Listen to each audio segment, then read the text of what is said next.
know that. I'm just gonna. You had to record now that I put the sunglasses on. Yeah, because you look like a douche canoe. These are becoming a trademark.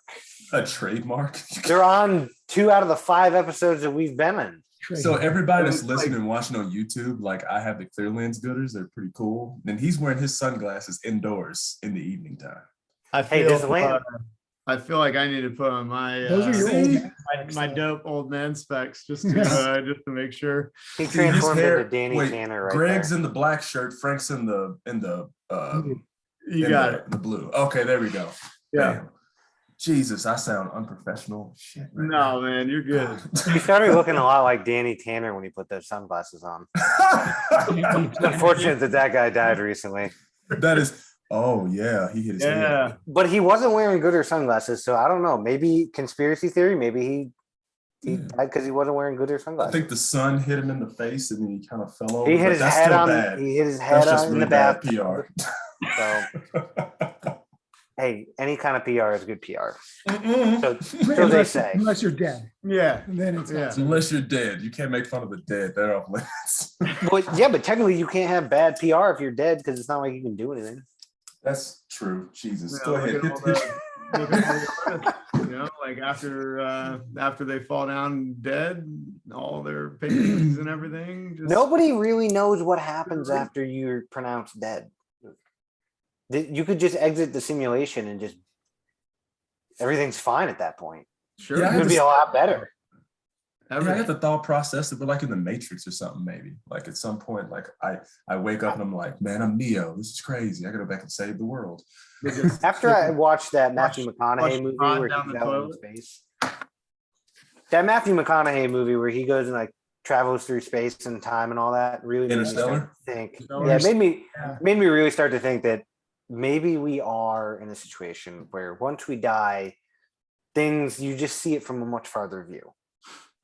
Like we're just in a marble, like the end of like we're just in a video game that we've all been playing for a long time, and you know what? Eventually, the controller's got to die.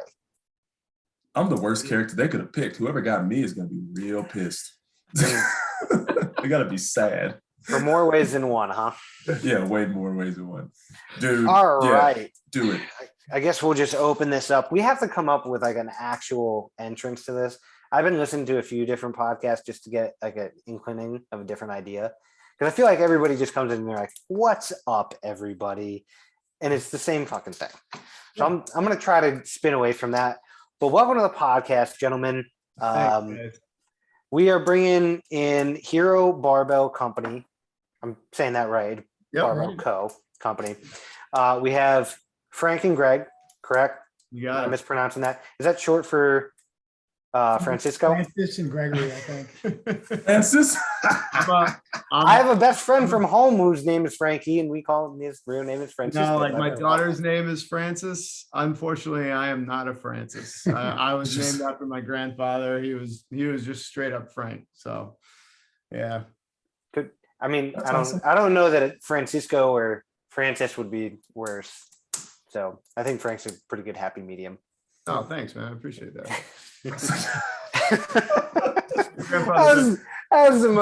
That was just the worst. The worst ever. It's like worst Richard, transition like Dick being short for Richard. Like how I just want to know, how old do you have to be for you to go from Rob to Bob? Because they're used for the same question. Yeah, 54. 54. That's a very specific. There's no 8-year-old Bob. No. Yeah. No, but there's nothing mature about the word Bob. Yeah. Bob just quit working for the DOE for us. So like he was. So one of our like 5 subscribers, go ahead and send us a link to whatever information you can find on when you start calling somebody from Rob to Bob. I'd love to know. But no, guys, go ahead and introduce yourselves. Like, what do you do? Just give us your backstories first. Yeah, totally, go for it. You go first. No, man. No, yours. please. Oh, look at them. They're over. All right. Yeah, my backstory. I was an athlete. I played college ball, was a football player, got out and really just kind of been a tech entrepreneur for most of my career. Just take on and do a bunch of silly, crazy little projects and take on different things, running startups for however many years. Got into CrossFit, 2013 probably. Fell in love with it. Actually met a lot of these guys through CrossFit, and yeah, it's running a tech company, and then we got the HeroBarbell thing going. Yeah, man. You know, I was an East Coaster. I'm a California transplant, guys. So grew up in North Carolina mostly. My old man was a Marine pilot as well. So I figure it was either going to be that or professional baseball.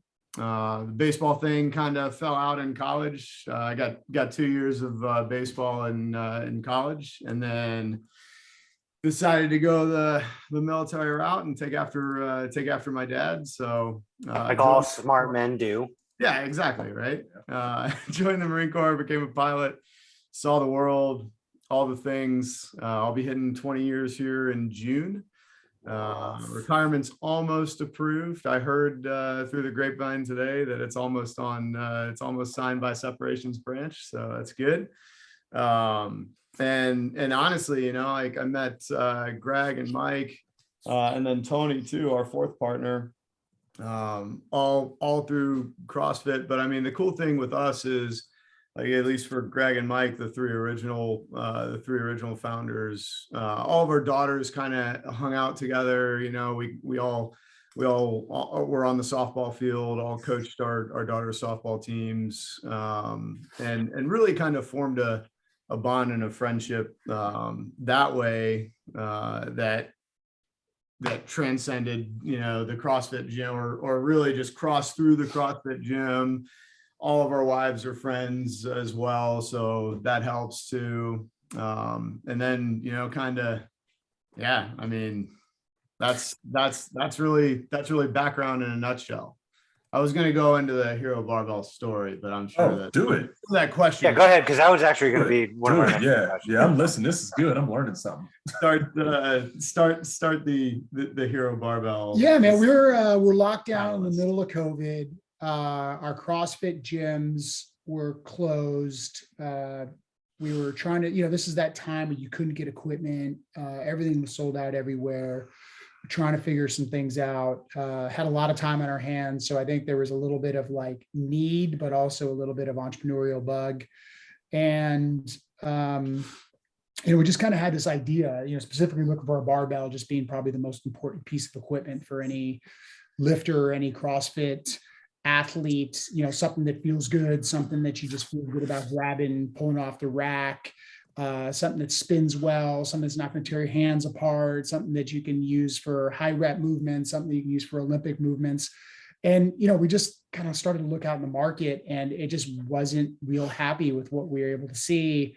Obviously, you got, you know, the big guy in the group with Rogue, and they do a lot of things that are pretty great, but, you know, we just weren't real happy with the bars at the price points that we wanted to be at. So I think the idea originally just came from like, dude, why don't we, it was like almost the Dollar Shave Club model, where it was like, you got Gillette and you were paying like $9 a razor. And it's like, why are you paying $9 for a razor for that? Like, that doesn't make any sense. Like, why don't we just go ahead and design like what we think is the perfect barbell, like the barbell that we want to use, and let's get it to a price point that just makes more sense for your everyday athlete. And so we started to do a bunch of research. We figured out exactly the kind of specs we were looking for in regards to, you know, needle bearings versus bushings. We wanted Cerakote, kind of the most versatile coating you could have. We wanted something that was designed well and looked cool and was aesthetically pleasing, you know, all those types of things. We went out to a number of manufacturers. We had tons of demos built for us. Stuff was being shipped to us, and kind of got a feel and figured out what we wanted, and you know, sort of went from there. And you know, the branding, you know, we got our Lieutenant Colonel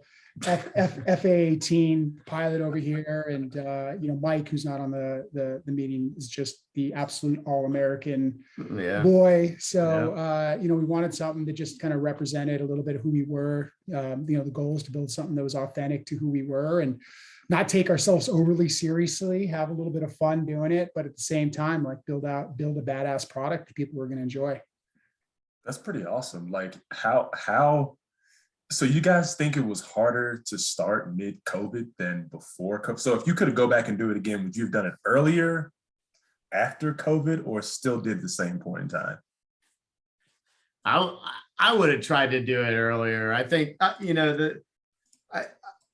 mean, I wish Greg is obviously the genius behind all of this, right? Like, I mean, he affectionately refers to me as a salesman. I tell him like, I could sell Eskimos ice, right? Like, come on, give me a break. You sold it to me really quickly. Like I was in bed. It was 11:15 at night here. It's like 9 over there, and I'm like, this barbell. I went to the website and I was like, oh my god, I'm gonna buy one of these. This is great. Yeah, no, man, I'm pumped. And Steve, you got a nice little discount waiting for you as well too. So I saw that.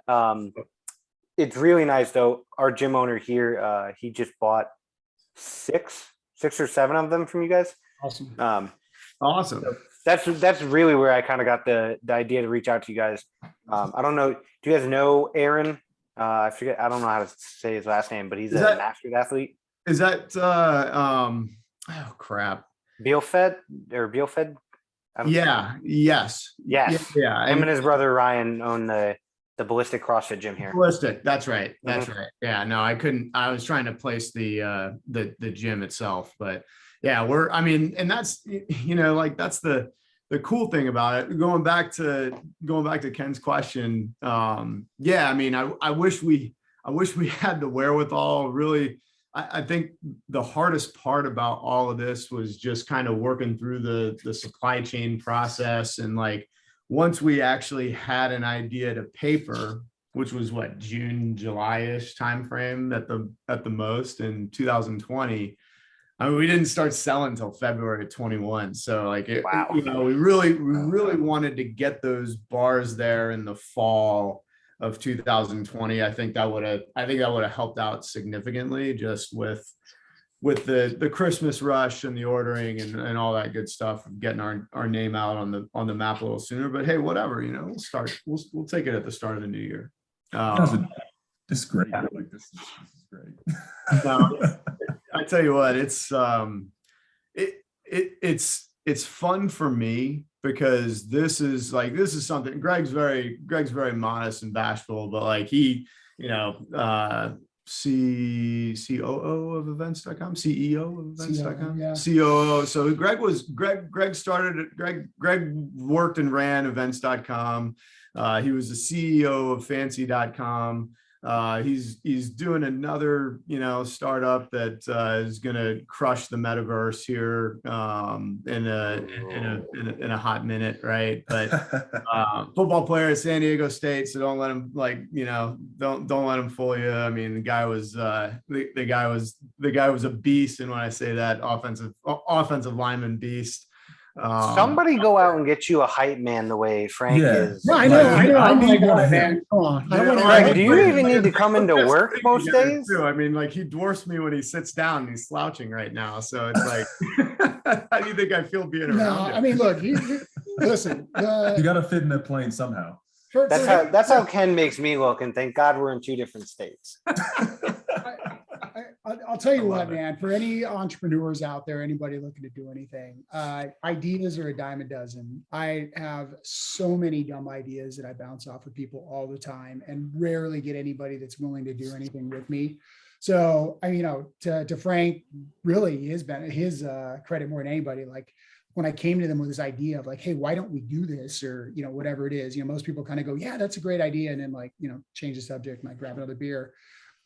He was like, they were legitimately into it and kind of ran along with me. And we just started collaborating and bouncing ideas off of each other. And, it was one of those where it was like, almost like I dared him to like go down this road with me. And then he dared me back to like take him down the road. And we did, man. And it all sort of came together. We put some capital into this thing. And, but I'll say this, I mean, he's kind of tooting my horn a little bit. I'll toot his. Like, what's making this company successful is, I think, the brand and the authenticity of the brand. And I think so much of that really comes from Frank, who's really kind of the face of the company. He's running our social media. He's doing our outreach. He's dealing with people on a day in, day out basis.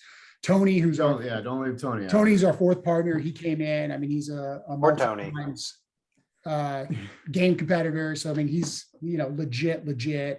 And it's actually at a point now where I feel like I just sit back and like deal with like the shitty logistics and like manufacturing and let these guys do all the fun stuff. But it's like watching your baby like grow. It's like so cool to have this idea and this concept that you sort of dreamt up, and seeing it all come together and out there.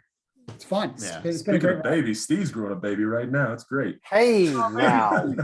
Hey, that was not supposed to make the podcast yet, motherfucker. Oh, really? You literally growing a baby. literally. Congrats, man. Oh, yeah. It was good. Nice, Thank you. Congrats. So I guess, is that my payback for earlier? Yeah, earlier. Yeah. Ken has something going on where he called me. By the way, I was a little busy and occupied in the bathroom at the time, but Okay. I kept having to hit the mute button so nothing would be heard. But I just asked Ken. I was like, "Hey, so have you discussed that thing from last night with a certain somebody?" And he was like, "Oh, I should have told you. She's in the car with me." I was like, Oh, Nice. Yeah, it was kind of you like go ahead. You don't worry. I'll get that puppy sent over to you tomorrow. No worries. and she thinks there's a puppy. Like she's like Oh. happy. And I'm like, no, it's not a puppy. And then I had to like spill the beans on something else because like we're gonna get married in January, like between November, January. And I had given her my grandmother's like wedding ring, but it was a size 7 and her hand's a size 5. Like Tam's hand's a size 5. So I went to go get it like shrank, reduced. I don't know what term. Resized. And they messed up and they scorched some of the gold on it. They scorched it real bad. So I had it melted down. They added rose gold. They took all the diamonds. They put it into a whole nother ring. And I had to use that one, which was a surprise for her for tomorrow. It's getting here tomorrow.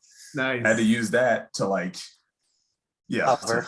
To cover. So your bullshit is my bullshit. Yeah, I know, My right? Like, it's your bullshit. exactly. Like it.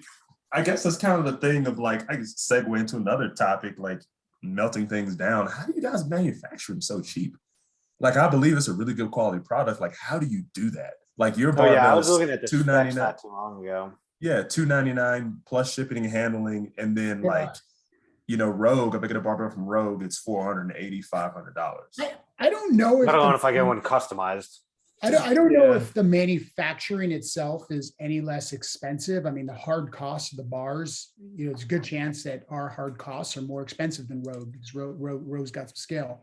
But, you got to think about what Rogue's doing across, their entire business, right? I mean, the amount of money they're pouring into sponsorships. They got huge facilities, the size of their, media team, marketing, media, like, we're essentially still working like all remote guys. We don't have a real big staff. It's us and our team, and no salaries. Yeah, one very small. Yeah, salary, we're not. We're not taking a ton of money. No salaries. Well, we're putting investing all we're money putting back everything back into the company. Okay. Yeah. So I think one of the things that we were able to do that Rogue cannot is we have zero overhead compared to what they got. Sure. So our margins are just a lot better in regards to not having to pay the infrastructure that those guys have. Yeah. And some of the exciting things we're doing from a business perspective, man, and I think this is where we're going is we're in R&D right now in a number of new products. So I think that's going to be really fun. I mean, we take the product side of it really seriously. Mm-hmm. So for us, we didn't want to just come to market with kind of like Me Too stuff. Like, even if it was things that we were going to do that other people wanted to do, we wanted to make sure it was like super high quality stuff that we like, stuff that we would find cool, stuff that's comfortable, that's durable, all those different types of things. But we got a number of different, kind of like accessory type stuff, sleeves, belts, wrist wraps. Going to try to do everything with a little bit of a style and a flair to it. So that's going to also help with some of those other things. Engineering super dope collars, Yeah, man, we got some new hotness collars that could potentially hit the market here. So, dude, I'm looking at this. I quick questions on the actual barbell, I guess. Yeah. Who do you guys have that's testing? Because I can see like the tensile strength. You guys have the bearings versus brushings. The knurling is slightly different. How do you guys have that stuff tested just for people who might have that inkling of they just want to know? Yeah, not even for the layman, just people who don't know like how things are made.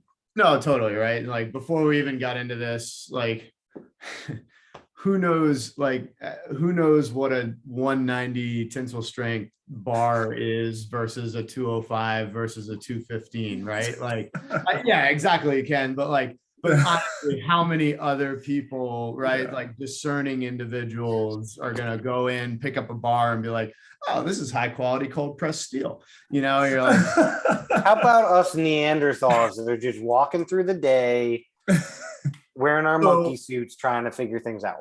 Exactly. And everything is QC'd at the facility that we use to manufacture the bars. We do a lot of QC here too. And that was what I was going to also say. But like that's the problem, right? Is that we don't really get our hands on them until they come to our warehouse. So what Tony has been doing, as no kidding, the professional CrossFitter, the guy who's picked up thousands of these things, is he goes and takes a sample size of every new shipment that comes in. And I like those glasses better than the last ones. Those are pretty dope. Way better. That's unfortunate because the last ones I was wearing, I wear just about every day driving the car. Nice. I just, I prefer those. That's all. He takes a sample size home, takes them out of their packaging and does like a no kidding QC on him. And then, if they pass the sniff check, then we package them back up and get them back up to the warehouse, or we just keep them here locally and just do local sales with those as well. And then if they don't, they're kind of pushed over to the side and not to steal Rogue's like boneyard bar idea, but it's our own kind of graveyard barbell process. And a lot of the local guys have reached out and like nothing's like crazy wrong with them, just aesthetics. Maybe the Cerakote just got dicked up in the application process. So I mean, everything spins and works, and the bars aren't bent. You can. No, it's just like a garage sale for previously used bars. Dude, totally. So and it comes with that buyer beware thing, but we don't advertise those for sale on our website. No. So yeah. I've been a couple of bars in my day. I was cleaning when I used to work at Pandora's, and I hit a 385 on a Rogue bar, and it bent. Nice. Yeah, and I was like, oh crap. And I looked at Jared, and Jared was like, I've never seen that, because it had so much whip to it that when it came down, it went whoop, and one side kind of leaned. Yeah. And I lifted up and I stood up. I was like, this feels wrong. And I dropped it and we looked at it and it was off by like 3 degrees. It was messed up. Wow. I'm not downplaying Rogue or anything, but like no. He is shit talking Rogue. Don't let anybody say differently. See, I know you guys are new to the podcast thing, but that was perfect, right? Because you were able to kind of dick Rogue over a little bit. Yeah. And you also, more importantly, you got to tell the entire world that you clean 385 pounds. I'm more of a Frank. Like I'm both of you in one person, and Steve's like a pretty face. Steve's a really pretty face, and that's I'm all. a loud person. Yeah. He's the one that gets all the energy going. If we dick over some people on this podcast, I feel like we're doing our job. A lot of people hate us. It's good. If we don't, we had one solid grouping, and I won't say who it was, and Ken knows obviously who it is. But we had like one solid kind of DM that was like, hey, either tone it down or like people might not want to be associated with this. I mean, all for trying to make good business, but if we're doing this for fun and it turns into a business at some point, anyways, that'd be great. But to all those people, get fucked. We're gonna do this our way. We're gonna have fun with it. If you're offended, I'm pretty sure you can just like you can turn it off, right? Yeah, you can leave a really shitty comment and then just peace out, and I'll be like, all right, cool, I read it. There's a safe space right outside my third store window. It just doesn't have a floor. Just find it. Jesus, Steve. Oh my God. I'm pretty sure you can survive 3-story fall. It's only like 28. I could jump in this dude's the bed of his truck and I'd be fine. You're gonna break both of your legs and end up not being able to run around with your kid. No, me and Matt Damon are pretty much the same person. The born identity comes flying out of my house. Yeah, All right, so leave me alone. Nice. But you guys have done all this work, and we're hearing all like the great parts of it. So give me. Oh, actually, I got worst story ever. Here's a little bit. I just want to hear this one because you guys talked about COVID. How did the economy hit, or the small business really, the effect that COVID had on small business? Did that hit you guys? Was that a rough? I mean, that was a precipice for us starting the company. Unfortunately, CrossFit Barracks, may it rest in peace. Like it tried to open back up, but it never got back up and running after it. So, and where's that? I'm sorry. That was CrossFit Barracks. Yeah, CrossFit Barracks down in Rancho Bernardo. That was our just home away from home pretty much, and it sucks. Like there's nothing. There's no way to sugarcoat it at all. I wouldn't say that it impacted us really. I mean, if anything, I think that slight bump. Yeah, probably a little bit of bump. Like the home gym industry was kind of taking off. We went after that athlete that like was going to work out from home, and I mean that's really like kind of who we are and what we're marketing towards. It's hard to judge. I mean, our sales have continued to like freaking go up and to the right, which is really positive. Is it because COVID's over, or is it just because we're like doing better and more people know us? Well, that ended today. I don't know if anybody knows that. We just crushed it. Yeah. No, I thought it ended at the State of the Union. No, it ended today. I walked into the Army Center or Army Medical Center of Excellence. Yeah. And the security guard wasn't wearing a mask. And I was like, all right, he's at a desk all by himself, separated from everybody. So I kept walking. And then I saw a Navy guy with no mask. And then I saw an Air Force chick with no mask. And I was like, turned around. I was like, is this not a thing? He was like, no, man. And I was like, fuck, I didn't shave this morning. Yeah. Keep it on. You know how long I didn't shave when we had masks? Dude, I didn't shave for like 3 months. Dude, I rocked a half scruffy face with just balls dangling as I walked up the stairs. Jesus Christ. Couldn't stop me. What am I going to do? Throw that thing back on and be the only nerd in the entire building? No. Like, I'm not happy that this happened. Oh, wow. I'll take my counseling and. Hey, that's good. That's good for you guys, man. I'm still waiting for that to happen over on the Camp Pendleton side of the house. It's nothing that it's not a military thing. It's just, they just recently pushed out, at least on the Marine side, like a little more admin kind of thing. Like, hey, we'll align to CDC policies. So once your region, which is defined for us by San Diego County, once your region goes into the medium level, then installations in that level can no longer wear masks. And being stuck in California doesn't make that easy. I think we'll be there in 2 weeks. Well, unfortunately, like for us, if it just excludes the metropolis of San Diego, we would all be in the low category. Right. Like even right now, it's just, I mean, we're slightly above the threshold. I think, in 2-3 weeks, I think we'll be right there with you. But I mean, Fort Carson had that issue too with being a part of Colorado Springs. Yeah, and then you have Peterson Air Force Base right there. You have NORAD right there. Yep. And then you have Denver, like 50 miles north, and that whole situation was. It was so long before we could go to Denver again. It was really bad. It was like 6 months before we could go back to Denver again. And it was like, why is this? Who are you talking about this we? I went to Denver multiple times. I did what I was supposed to do. I don't know about you, but I was a pseudo rule follower. I mean, I didn't break curfew or do anything dumb. Denver's a good. But if I had shopping to do in Denver, I went to Denver. But I was like, okay, so here you go. Being enlisted and being an officer is two totally different things. If someone even gets a hint of me doing something that I'm not supposed to be doing, they go, hey, Clark, come here real quick. I'm like, oh, what's up, Major such and such? And he's like, I heard you were so at this place this weekend. I'm like, let me. Look at this Army officer acting like the NCOs don't have it just as bad. No, I'm glad I'm done. The plight of the plebs. So glad I'm done. So glad. All of us plebs are just sitting down there, taking it just as much as you are. The green weenie's the same for everybody, Ken. Oh yeah, it is. I'm off of it though. Like I'm completely right out of there. Oh God. Is it nice? Is the grass greener?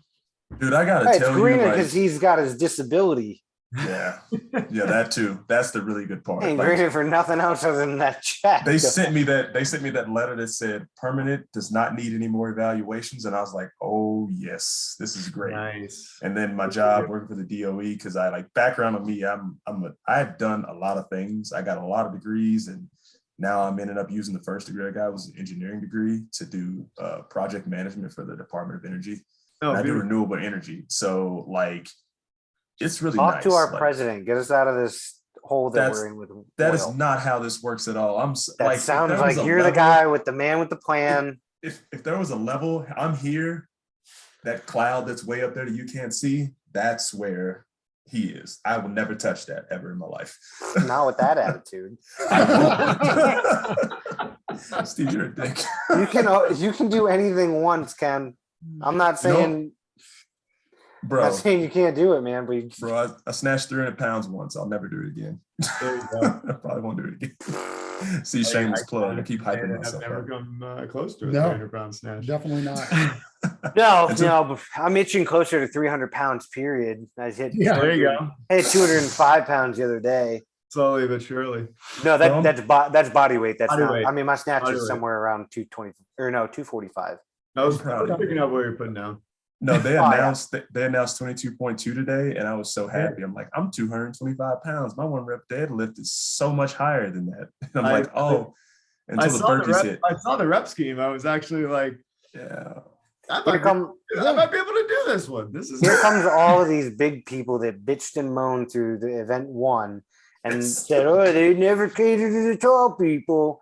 Bro, wall walking with 6. Okay, I'm 5'11", I don't want to fucking right? hear it. My arms are 6'5" across. Me wall walking is hard. I squeaked out 9 rounds, and I was proud of myself. I was like, boy, that's huge, man. So we were just talking about that. I told him, I was like, dude, I did 22.1 last night, and just like don't even want to talk about it too much. So it was like barely over 6, and was not impressed with my score, but whatever, it's done. So I'm 6'4", so I spend my entire CrossFit life complaining about how tall people can't do CrossFit well. Yeah, it's like my like built-in excuse for everything. Unless I don't want to hear that. Unless you get the rowing workouts, yeah. I'm hearing all this nonsense. First of all, Ken lied about his height. He's like 6'2". I'm not 6'2". I'm 5'11". I am 5'10". I will bring Tam in here right now. She will tell you, because how we met is I lied about my height. I said I was 6'1". I'm 5'11". Nice. At this point, I don't believe anything she said. That's fair. She's a kind lady, and I don't want to bring her into this. Well, while we're on the topic of CrossFit and the games, which I don't think any of us are necessarily going to yet, you guys do have a list of athletes you guys do, I would assume, either sponsor or doing the ambassadorship. One of the questions I had for you guys was, how do you guys go about choosing what athletes you guys want to represent your brand? It's a super competitive process. God damn it. I thought I was going to get on this. I'm so close. I want to get it. I want to do it. Guys, I told my wife that one day I would get somebody to sponsor me. That's it was when we originally started. We didn't have the ambassadorship, right? And like once we brought Tony on board, that was one of his ideas. Greg and Tony pitched the idea of ambassadorship and bringing in more athletes into the Hero fold, which I was completely on board with, and it was like prior to that we had Tim Paulson, we had Andrea Nisler. And Andrea really was and continues to be the face of the company. I mean, like, she was the one who gave us a chance from day one. She's good friends with Tony. Tony came to us before he was even a part of the company and was like, hey, I have a couple athletes, so I think would be really interested in your bar. I've used it a couple times. It's awesome. Best thing I've ever picked up. His words, not mine. I was like, I I'm great. Let's do it. So he made a little liaison between me and Andrea. And we went from there. We designed her bar together, and I mean, it's awesome. Like, no bad things have been said about Andrea's bar. As a matter of fact, it sold out quicker. Both colors sold out quicker than any of our other bars did. So something to be said for that. So that's absolutely awesome. But once we started the ambassadorship, like, I got it. We have our minimum guidelines on the website as to, what it takes to be an ambassador, but really it's what I pitched to the guys guys and gals who have reached out. And I'm like, I don't really care how many Instagram followers you have or what. So you're saying I got a chance? Yeah. Do I have a chance? Chance, right? I'll pick up heavy stuff. But like, all I care is like heart and effort, right? Mhm. Like, do you truly believe in the brand, and are you going to rep the brand? Like, I mean, I wear, and again, I tell all the Marines up at the air station, I'm like, look, this is not undue command influence when I wear the shirt to work every day. All right? Like, I truly love these shirts, and I love repping the brand. I mean, that's what I'm about. Like, if I could retire in June and completely live off retirement and whatever proposed disability I'm going to get, like, I would do that in a heartbeat, because this is something I just truly am passionate about, truly love. Yeah, I mean, like Greg said it. He lit a fire. This is awesome. So what I do is I pitch to the athletes that reach out to us. I'm like, hey, sell yourself. Like, send us an email why you would be a good fit for HeroBarbell. I don't have to email you. I'll just tell you right now. Oh my God, save your spiel for later. We have a really like scientific process after that. Like, typically Frank. Oh, really? He'll text message the group. Be like, hey, what do you guys think? Like, copy and paste the response, and I'll just give like a thumbs up. I got 50% of you guys sitting right here at the table right now. So there you go. Yep. Here we go. Shameless pitch. Yeah. Are you going for the pitch right now? I'll go for the pitch right now. Yeah, I'll do it. I'll do it right now. Here we go. Wait, elevator pitch, you guys. Let's No, see. I don't want to. Oh, okay. Elevator pitch. Let me see. Here we go. Hey, guess what? Just by having us on the podcast, you guys are hero ambassadors. You already have your codes locked in. Shameless pitch for all your subscribers. What did I say? Black and white with the black and white 10, right? Yeah, black and white, and black and white 10. Any of your subscribers and anybody who you guys hang out with, pitch that out. That gives you 10% off all hero products whatsoever. Rep the brand. I put it on my Instagram, our podcast Instagram. Mhm. I put it on I run a fitness company with another friend, Preston. And yeah, I saw. What's that called again? Tiered training. Yeah, tiered. Yeah, that's yeah. We have a nerd. That's legit, man. Yeah, I liked it. We got 17 athletes. It's pretty nice. It's pretty Nice. Nice. I know, And I'm not even one of them. That's the because you fucked up choose. part. I offered it to you. I was like, I'll write all of your stuff because I had enough space for one more athlete. I just write all your programming. You were like, no. When was this? When I was telling you about Cass, when he beat you in one of those wads for the fitness team thing tryout. Oh yeah. Yeah, I got you. We're gonna have to revisit that conversation. Yeah, we need to revisit. But how much community outreach do you guys do? How much of your business, I guess, profits? I know most of it's going back into the company and rebuilding it back up, but how much outreach do you guys do for, I guess, less disenfranchised communities, or like whatever type of kind of cause you go for? That's a good question. You're the outreach guy. Ken's bringing the heat today with these questions. So we have, let's see, we have pushed out money towards our athletes. As far as community outreach goes, sponsorship of events. We just did a local box in San Diego, Outlier CrossFit. They did their Swole Showdown, to which we came down. They had a barbell. One of the events was a barbell event. They used Hero barbells. We brought down a bunch of extra bars. All the athletes got their hands on Hero bars for that event. And then the winners, basically the podium finishers for all of the divisions, that's the thing for us now, right? Like, monetary incentives, we can't really throw out, just because like literally no one's taking a salary for the most part.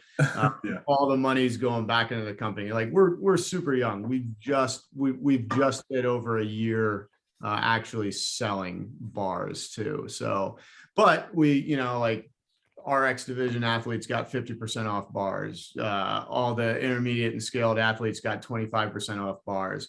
Everybody that was at the competition got 15% off the products while they were, while we were down there. So we try our best. Lots of, how many barbell giveaways have we, have we done, right? So not so much in terms of like money, but actual products, giving to not only just athletes, but to other kind of other staples in our community in Southern California. And we go from there. So yeah, whether it's a big discount, or whether it's a free barbell, that's what we've done so far. I mean, we want to do so much more. We're 4 people right now, and a super young company. So it's these guys out in Virginia, in the Stafford area, some prior Marine guys. They were doing a kind of competition slash, it's a shooting center, shooting range basically. But they also games things. Yeah, totally. Yeah. Like absolutely. So they're big into CrossFit, Ardent CrossFit, who is owned actually by one of my classmates, Casey Short. Fullwilder. I can't remember her married name off the top of my head, but Casey and Ryan, basically her husband, own Ardent CrossFit. We've done stuff with them in the past as well. And these guys are part of, they go to Ardent, they frequent the gym, and they asked us to come out in April. And then we are trying so hard to do this R&D and get some new products on the market. It was like, I shot him a note last week. I was like, guys, I hate saying no. Please keep us in mind for future stuff. We don't have the funds to get out there as much as we would. You don't have the capital for that right now. Yeah, I think that's the hardest part. Is because I am in a service industry. Like I don't want to say no. I want to find a way to say yes. Right. It's tough. We want to do more. Let's put it that way.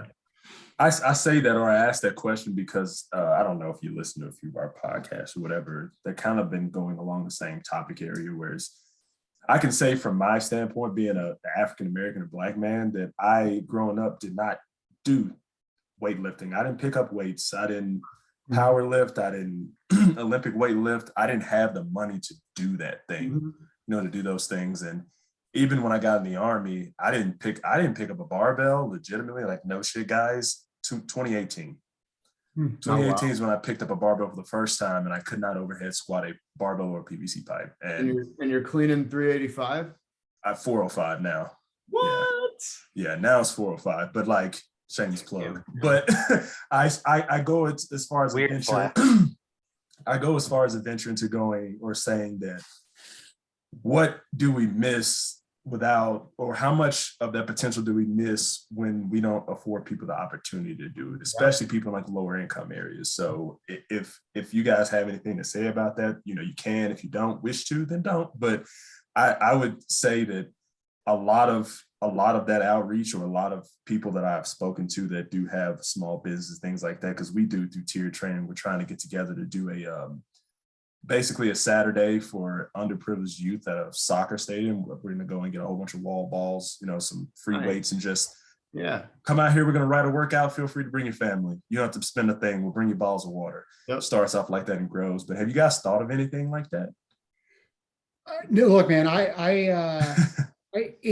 in other worlds I've lived in, absolutely. I think that's just a big component of, just kind of giving back to the community in general, and building a brand and connecting with people and all those other things. I think, as Frank said, in this company, it's almost like we're like running with our hair on fire a little bit over here.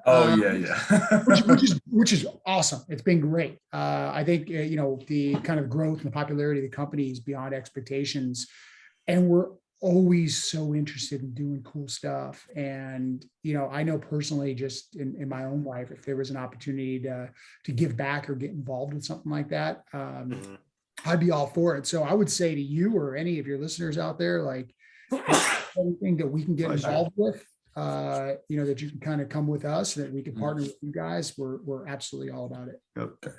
Because I know it. I go to CrossFit NCS, and we're a small gym in a plaza. We don't have super duper high ceilings or anything like that. So like, essentially anything that I get from a sponsor, from people, I give it back to the gym. I'm like, hey, give it to somebody. I don't need it. I can buy my own. I can buy my own shit. But if there's something that we perks can of that do, retirement. Yeah, I know, right? It's nice. But if there's anything that I or we can do to support you all, then I am 100% down to do that, because not just because Frank eats crayons and things like that for his spare time. Well, is that why you guys have different colored barbells like that? Does it remind you guys of the crayons? Yeah, pretty much. It's like there we go. Yeah, if there's anything that we can do to help you guys grow as well, like, I'm down to do it. Like, I do project management. If you needed somebody to help you with those things, I'd be down. Are you job shopping now? Yeah, I am. I'm really good at this. I'm like a Frank, I'm black. That's the only difference. But what I'm going to do is, the last week of the Open, we're going to tally up the scores in the gym. And I already told my gym owner this. And I said that anybody that listens to this podcast, I will buy them a barbell. Ooh. And then I'm going to, for the person that wins the overall Open with the highest score, I'm going to also get them a barbell from you guys too. I'm going to smoke your ass in that. Just you have to buy me a barbell. No, you're not in the NCS leaderboard, bro. I can't help you. But yeah, that's what I'm going to do for you guys, because you guys are small own business. I want to make sure you guys succeed. We're committed. So we'll commit right now. We're in 50s on it. 50-50. 50? Okay. I'm going to do that. So I'm going to get 2 barbells from you guys, and we're going to go 50-50. And when we give it away, I'm going to make I have a videographer, and we're going to do a whole thing for the last workout and just make it this big production for you guys. Because I want to see you guys grow and blow up. I can't wait to get my hands on this barbell. Why is this all you? Like your co-host isn't feeling the same way. God damn it! I'm good. I'm sorry, my gym owner just happened to buy Hero barbells, and why is it all you? And I just so happen to have a situation here where my money has to be here. You moved and left me. You were my gym husband. You left. Yeah, you did. Husband is a strong word. It is a strong word. But it was true. We were buff bunnies together. There you go. Put it that way. There you go. That's incredible. We would love to help you guys out. I know, other than Goodr, who I'll give my little my sales pitch for Goodr. By the way, they have never given us an ad read, and I don't think I fucked one up yet. Nice. Yeah, he's done pretty good this whole time. I'm just gonna wait and see where this goes for us today, and then I'll tailor it into the end. But for sure, I think what we should do, Ken, is probably just buy some t-shirts. Oh yeah, I'll get some t-shirts. Not a big hat guy for whatever reason, like the way my forehead is shaped. It there's levels to this, and I don't look real good in hats anymore.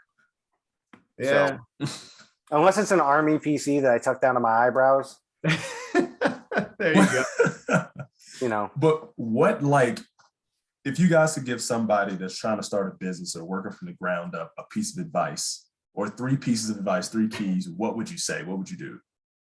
Don't eat the crayons. It's a trap. That's you. Don't do it. I would Sign the dotted line in crayon. I'll give one, and I'll turn it over to Frank. But the number one thing I always tell anybody is get started. Like, don't Mhm. don't get caught in paralysis by analysis. Don't let perfect get in the way of good. Like, just go. Like, take a step. Like, do something today to move that company forward, and then tomorrow do one more thing to move that thing forward, and then before you know it, it all stacks up, and you got a company. That's kind of like what we did with this before we get to Frank, is I think Ken and I we were shooting the shit on Instagram through DMs because we're not even friends enough to text each other in text chats. You've had my number for 2.5 years, Steve. Get out of here. I just keep my side host, so I keep him on the DMs. But we just kind of started talking about a certain sports topic, and we're like, hey, there's some people chatting about this, but they're missing all of these other topics and nobody's talking about them. They just always go through the mainstream where people obviously blow by. Like when people talk to Matt Frazier, they don't talk to him about a whole lot of stuff. They just go after the hard hitting points because they got an hour and then they get them off the podcast and they either paid him to do the job or whatever. So Ken, I think it was maybe like 12 hours after we both were like, oh, hey, I kind of want to do that. Or yeah, I think I got the voice for it behind my lisp. But Ken just came to me the next day. He was like, all right, I can get us on Spotify. I can get us on iTunes. YouTube will be up tomorrow. We put together a little social media group. And then it's here. I can't tell you how well it's going yet.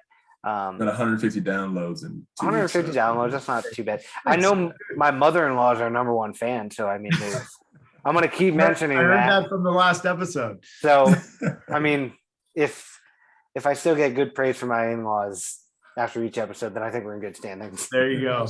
Yeah. Well, go ahead, Frank. Go ahead, Frank. All right. So, and again, this is, I've learned so much. I think the number one thing for me would be any amount of advice I would give like a new pilot in the squadron too. It would be, hey, dude, big ears, little mouth, listen and ask questions. Like there are so many people, just like Greg said, that have done this before, that have gone down this route. Like if you have an idea and a pitch, if you don't say anything, then it's never going to happen. Right. Mm-hmm. So like, ask all those questions, ask them to yourself first in a room by yourself, come up with kind of like a game plan, your pitch, and then, pitch it to somebody, that has experience in this. I mean, how many Reddit forums you can go on and like, dude, forget the trolls, like throw the trolls out the window. Like if you have that idea and just don't know how to start it, because I had no idea, like Greg pitched this and I just looked at him like, yeah, I mean, that's an awesome idea, Greg. Like, Greg, how much money do you need from me? Yeah, take my monies, take them. But yeah, that was it. Like it's listen, absorb everything, and then when it comes time, participate, right? Like participate and be the best that you can be in your given role in that company. So and I'll give one more tip. It's my favorite. This is gold. This is great. Gold right here. This is a Mike Tyson quote. Everybody's got a plan until they get punched in the nose or mouth or whatever. I thought it was punched in the face. Yeah, that is in my experience. Like that is the ultimate like business adage for me, because you could sit back and you can have a plan and you can think what you're going to do and all those things. You don't know shit until you get out in the market. The market's going to tell you where you need to go. So it doesn't mean you don't have a strategy, and it doesn't mean that you shouldn't have your ducks in a row, but you also got to understand that like what you think today is probably not what it's going to end up being as you get a little farther down that road. Yeah. I think I had a battalion commander. His name was Alan Lancetta. He was started off as an armor officer, then he ended up being an aviation officer. And yeah, I'm gonna tag him in this too. We're still pretty good friends. But I was his aide for a while when he made Full Bird, and I was like, oh, okay, it's pretty cool. He told me when I thought about transferring from being enlisted to being an officer, he said something that really stuck with me. I haven't told my son this. said a lesser man than you has done it before. Why can't you? Right. Yep. It's like somebody that's dumber than you, weaker than you, has less resolve than you, has done it. So why are you not trying? Why That's right. not? Are you calling me a lesser man right now? Yeah, 100% am, Steve. By weight and class and all that. You might be right. I'm not gonna name any names. You might be right. Oh, Jesus. So while we have them on, I mean, we don't have too much longer, I guess. Yeah. But Frank, especially being somebody who's in the military, about your job, I just want to know: A, has Tom Cruise ever came to visit you while you're flying? Yes, And B, have you ever tried to take a motorcycle on a flight line and try to beat a bird off? Okay, so those are two very easy questions to answer. So A, Yes and yes. I have not, so he has not visited me, but I have visited him. Hang on. Yeah, I know, I'm not right? talking about your dreams. Are you a Scientologist? No, I mean, like this is straight up reality. So Do we have a Scientologist on the podcast today? negative. Damn, I thought we were gonna get some no juice hit out on of that. Scientology, right? It's just no. So I flew 2 Hornets down while they were filming Top Gun 2 down to Coronado, and as we pulled into the line, I went out to meet the military liaison, who is a mentor of mine for the movie. That's got to be the coolest job. It was neat, man. Like, so we're like literally on set for the movie, in our flight suits and everything. And they're like, "Oh, come on back. Like, they're going to need the jets for a little bit. They're shooting a scene or two. And then you guys can have them like 2 hours later. Oh, by the way, here's your catered lunch and all the things." Right. So Hang on. So did they just like purchase the birds for a few days, like with insurance and No. hey, we'll give them back to you guys with some interest and a full tank of gas? Because the movie is officially sanctioned by the U.S. Navy, then so we will actively participate in the filming. That's super cool. Yeah, so like, dude, my buddies that were up at Top Gun doing the instructor role on staff there, I mean, they're the actual pilots in the movie. Shit. It's awesome. Like it is a legit thing. So anyways, long story short, we brought the jets down, we had lunch, we saw the set, all the things, and as we're taxiing off, they're doing their scene. They finished with our aircraft, so we were allowed to leave. And they're doing their scene, and like kind of give them the little, "Hey, what's going on?" Like as we're leaving, and Tom, in that diminutive stature that he has, he turns around, like gives us the wave too, So yeah, so does he really wear platform shoes? We visited him. Great. Now you offended Tom Cruise. Yeah, I mean, you know what? He is not the kind of guy that I would really. Everybody's so hyped up on this like offensive stuff these days. Like, got it. You're short. Live it. Love it. Like, what up? Did you see his platform shoes? What's that? Did you see his platform shoes? I did not. I was not close enough to notice the platform shoes. No. So, I don't know Tom Cruise, but I've seen many a picture. This man has very small feet, and his shoes happen to raise about 3 to 4 inches off the ground most days. There you go. So, I mean, sometimes you just have a Napoleon complex, and I'm sure he's a nice guy. Yeah.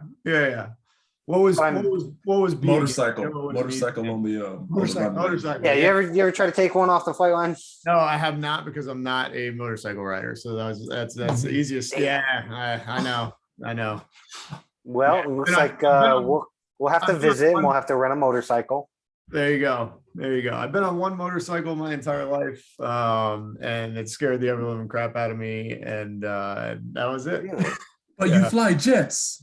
Yeah, I know, but that's the thing. It's like everybody's. So he draws the line at 2 wheels instead of wings. I got a 2015 Honda Accord hybrid too.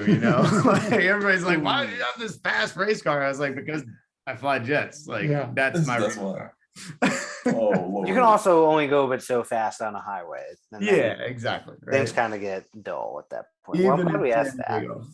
So, have you enjoyed your time in the Marines?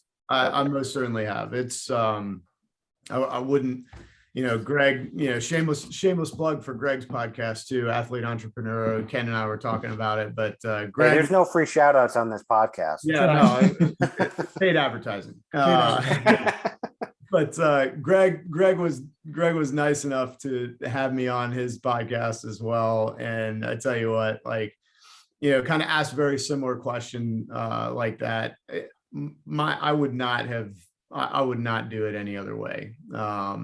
All the experiences that I have had, spent over 2 years at sea on aircraft carriers, deployed, did 3 years in Japan. I spent 2 years over there. Yeah, it's been on to leading 280 Marines doing what I do right now. Like it is just, it has been an absolutely phenomenal ride with some phenomenal people and phenomenal mentors. And yeah, I'm gonna miss it. I really am. But it's time. It's time for me to. It's time. And how much do you miss it? Me? Yeah. Oh, dude, man. All right. I don't miss the really weird calls you get at 4 o'clock in the morning, like such and such got a DUI.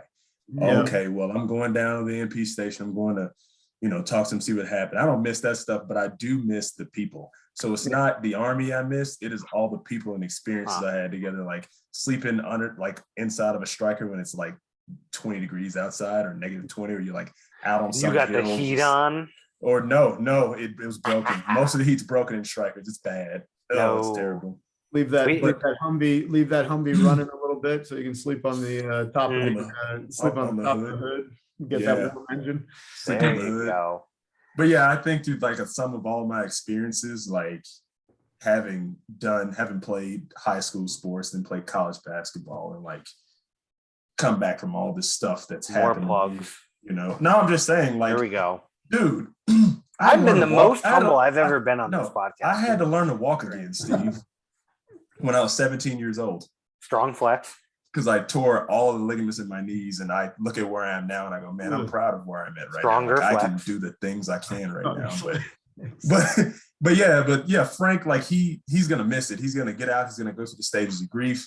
There's that moment when you sign. No, like legitimately, there's that moment when you go through SRP for the last time and you final out and you drive off base and you're like, well, I'm never gonna go back on there again and have those same experiences. When that stage ends? As soon as the hairs on his face start to grow. No. It took me a little bit. I was like, I gotta talk to some people, man. This is weird. I feel depressed. Well, I mean, for somebody who's still in, and I mean, currently I'm in a very cush duty station. I think I was technically home by, nobody at my work watches this. So I think I was home by like 10:45 today. Granted, I'm in AOC, so I'm technically doing online school for the Army. It's fun being in, and I think the stories and camaraderie, you are right. I was reminiscing the other day. I think it's been about a year since we did field training.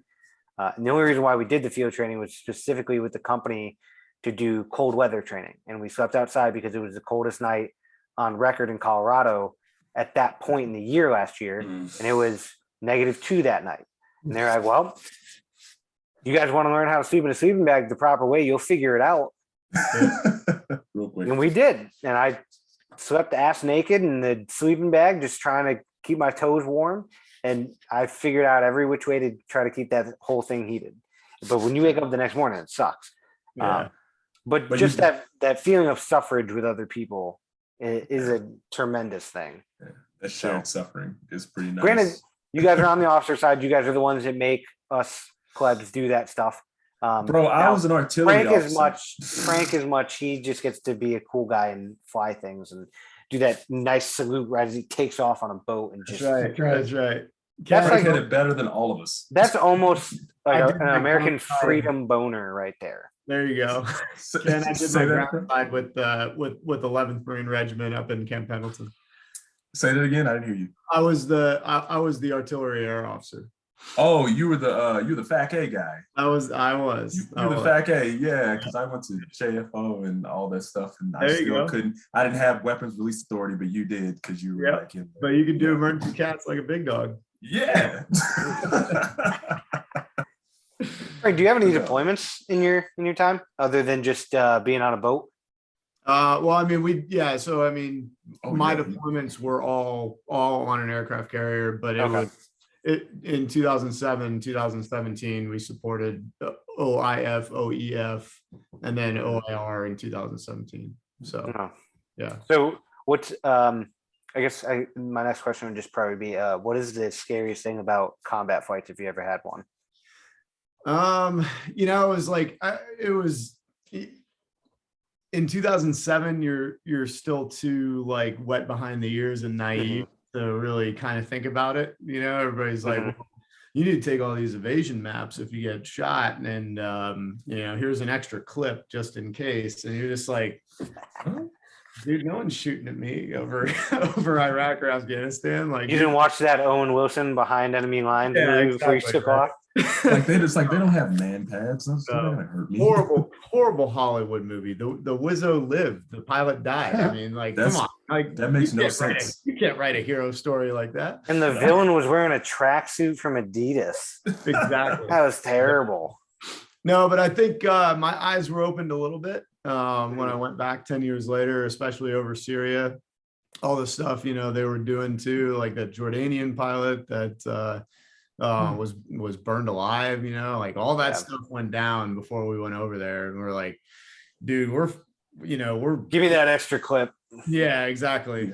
Exactly. So, and it was, you know, it was like I was newly married too at the time in 2007, 0 kids. Like back in 2017 now, like I'm married for 10 plus years. I have 3 kids. It's like it's a lot realer. So if I have 3 kids by my 10th marriage anniversary, I'm not saying I did anything wrong. Yeah, but that's not the count I was aiming. I got 4. He's got 4. I got 4. Good Lord, I have 2. I'm not 2. You're halfway there. I got 2 dogs. I mean, I know that doesn't normally count, but hey. You'll be there soon enough, Steve. How many deployments did you have to Afghanistan? Did you ever do anything in Afghanistan at all? Flown over it. Yeah, in 2007. He saw how much of a shithole it was and he left. Exactly. We spent that was a 7.5 month deployment. So we kind of bounced from the Arabian Sea to the Arabian Gulf. So we would do a month supporting Afghanistan, sail into the Arabian Gulf, a month supporting Iraq, port, and then go basically where the CFAC told us to go. From there. But yeah, we bounced around between Afghanistan and Iraq for close to 5 months before we went home. So HeroBarbell was the appropriate place for you to end up. That's right. That's right. That's the appropriate place. But yeah, like we don't have like a wrap up thing or like how we wrap. Wait, hang on. I'm not done. Stuff. It's weird. I have one more question for each one of Steve. them. One more for each one of them. First, I just want to know from Frank, because I was in Japan. I was stationed in mainland Camp Zama. Where were you? I'm assuming Okinawa. I was in Iwakuni, actually. Oh, okay. I was mainland too. Yeah, so like 45 minutes south of Hiroshima. And yeah, that is the most awkward place to be as an American on December 7th. Oh. Yeah. I've done it. It's not. It is awkward. Yeah, you're kind of walking around the Hiroshima Peace Park, and you're just like, Especially when there's only like one spot that everyone's really there for, and then there's a bunch of like, you know exactly who we are. We all have the douchey haircuts, and you're like, oh God, we're gonna kick some ass today. Yep. It was also, I went to Pearl Harbor as well for a training one time. Oh, nice. And I felt the same awkwardness when there was a small Japanese boy in the back of the theater with his grandparents. Oh, sure. And they were playing that movie of like Pearl Harbor as you're going through the museum, and he was cheering for the Americans. I got a little tense, and I was like, "Hey, kid, somebody keep this kid away from the boat." He shouldn't know what really happened. But it was funny because those same people were on the plane with us coming from Japan to Hawaii, so we knew who they were. Okay. I felt like somebody didn't give that kid the whole story, so hopefully he's gotten that in history class since. He's got it down now. Yeah, hopefully. And then last question I have, I'll send it to your partner there. What do you guys think makes Hero Barbell better or more effective, more efficient? Whether it's the company, the product, the people behind it, what makes it better than other brands? What is the selling point other than Ken and I know like a really good price range, perfect primo stuff? You got to have something behind that before I'm just like, oh, okay, I'm going to go to these guys. Yeah. I mean, look, man, obviously the equipment matters. We're a barbell company. You better have a good barbell. And we believe we do, but I think what makes us different or what's made us successful at this point is this, right? I mean, I think we designed a company that we would like. Like I have a podcast too. I'll give you this analogy. I got a podcast. I started as kind of like a dare from a friend. It was probably similar to you guys. It was like, you know what, maybe I'll just do this. And then I just took a step forward. Next thing I know, I got this thing going. And I didn't know what I was doing. And I'm just like, you know what? I'm just going to have conversations that I find interesting. And if I'm having an interesting conversation with someone and I'm asking questions that I actually legitimately want an answer for, my take is there's probably somebody out there somewhere that's like me that's going to enjoy hearing this conversation. And I think that's the approach we kind of took with this company and with this brand. Like, let's build a product that we like. Let's talk about our product in a way that would resonate with me.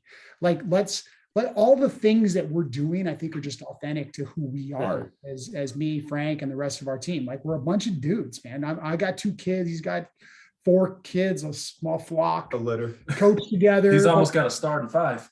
No, That's man, right. he does. But like, we all work out. We're competitive as hell. Like, we still want to go out and have fun. And like, we enjoy this. We just want to we'll get on a video with you guys and rap out for a couple hours and bullshit and tell you about his stories. This guy, dude, I mean, he was jocking me a little bit earlier with some of my business background. Dude, I remember watching Top Gun as a little kid, man. Like, it was like, I was like, I'm like starstruck talking to him sometimes about like the stuff that he's done. And because, dude, that's like the one thing you can never do, right? Like, any one of us can do anything. Like, nah, you know what? You're never going to fly a jet. You ain't going to ever do that. So whenever Frank has something he wants to run by Greg, he just wears his aviators just to. That's it, dude. He's done. He's locked me. So, but anyways, man, I think that's what's made us successful. I think that's what makes us a little bit different. I hope that's why people enjoy the company. They get behind it. We're just a couple regular dudes, most likely like you guys or like people out there that are buying our stuff. And we want to create really cool products and things that we like to, use. And we hope you like them too. Well, I'm sorry. We all know we're the FUBU of the fitness industry, man. We are for us, by us. Like, I know. I mean, I get it, but like, literally, it is a brand designed for CrossFitters. Ken's like, don't use that by CrossFitters. No. It'll be a FCBC, like, it's like, instead of saying FUBU, say BooFu. It's buy us, fuck you. There you go. Yeah, buy us, fuck you. Yeah, you win. There you go. Like, you're gonna be big. Trust me, you guys are gonna do great things. Like, it's gonna be. I think there's a lot to be said about people, especially nowadays, that are willing to stand on their principles and their standards, and they speak them out loud. And then regardless of how they're perceived by certain groups, that if you do that, there are likely to be, hopefully, at least in this case, with like guys in a company who have good standards, good morals, that if you say it out loud that way, that people with integrity will say, actually, that's what I think too. And we're to give you guys a shot. So thank you guys so much for coming on. Again, everybody, oh God, Jesus. My wife came in about halfway through the episode. She goes, "What did you fucking do with my stuff?" And I had to ask her for a second. I was laughing while Frank was telling the story. And there's a lamp here in front of me that I took the whole top off of. So there's just a naked lamp in this room. And I needed a pair of Goodr sunglasses. Now, it's not that these ones don't have that good protection, but I mean, on the podcast, I'm already just wearing white. I'm unfortunately very, very pale these days. So I had to just block out all that color. I add some color, some complexion to my face. And you know what? People can go out and get these at Goodr.com. Ken, do we have a promo code yet? Because if not, I need to check my email. email. I forgot to check my email. Son of a bitch, do that right now, God damn it. Let me I'm check tired my of email. handing out sunglasses to people because we're really nice. But go out to Goodr.com. That's Goodr. I have to make sure after one of our guests reminded me. It's gotta be a long R because there's no E in there. Okay. Goodr.com. We're gonna give you guys a promo code at some point. But if not, Frank or Greg, go ahead. If you guys want to plug that HeroBarbell, everything, podcast, everything. Where can they find you? Yeah, no. So give them that tag for www.herobarbell.com, Instagram at HeroBarbell Co. No dot. And check us out, guys. Seriously. And again, the promo code for our listeners, not for us. Don't give them our good graces. Exactly. Black and white 10 with the and symbol. I do this. I don't know. I actually don't know which way it goes. It does something. Just squiggle in the air. People believe It's like the black and white 10. Whatever you guys do out there, all our listeners, I'm not saying this to my mother-in-law because she's a very nice lady, but all you dirtbags, scumbags, regular people, homo sapiens like myself, go out, get yourself a good pair of sunglasses, and then go out and buy yourself a good barbell. Right. Amen. That's all you need. That's it. You don't need that douchey rogue barbell like I have. And me. I have that one because I took it from the army because nobody was using it. There you go. Go out, get a reliable, safe HeroBarbell. I can say I have one because it's at the gym every day when I go and I try to use it. And we have a few guys that I like the red one. The red one is my jam. The blue one, I like the color blue, but for whatever reason, I just like the red. When you're just angry lifting or you just got like heavy weights, it pops. Good. It pops. I will say they take a bump better than any bar I've ever used. And that's not saying that I just drop your guys' empty bars on the ground. I would never do that ever. What kind of an asshole would I be if I did that? Right. I try to get my wife to use the pink one every time she comes to the gym. But sometimes they're just not available. We only have 6 of them in total. So if anything, I'll just have to get on Aaron's ass and try to get him to buy more. There you go. But I do see a big change in a lot of gyms going to some of those smaller businesses. I know like Rep It Fitness. I know you guys. What is it? I think there's the one up in Colorado Springs that Jared had. Oh, Rep Fitness. It's Rep Fitness. Rep Fitness. Yeah, okay. Rep Fitness. You guys are small businesses are turning out good products. They know what people want. And a lot of them are just like you guys. They came together, they talked about great ideas, and then they put it out to the people. So thank you guys for doing what you're doing. And I think eventually you guys should get on that same level. Now, you guys start buying whole competitions, and I expect an invite. There you go. Putting the whole rig up. Actually, we're putting one together, so we'll let you know. The Hero Games. It's gonna be. Yeah, we'll see.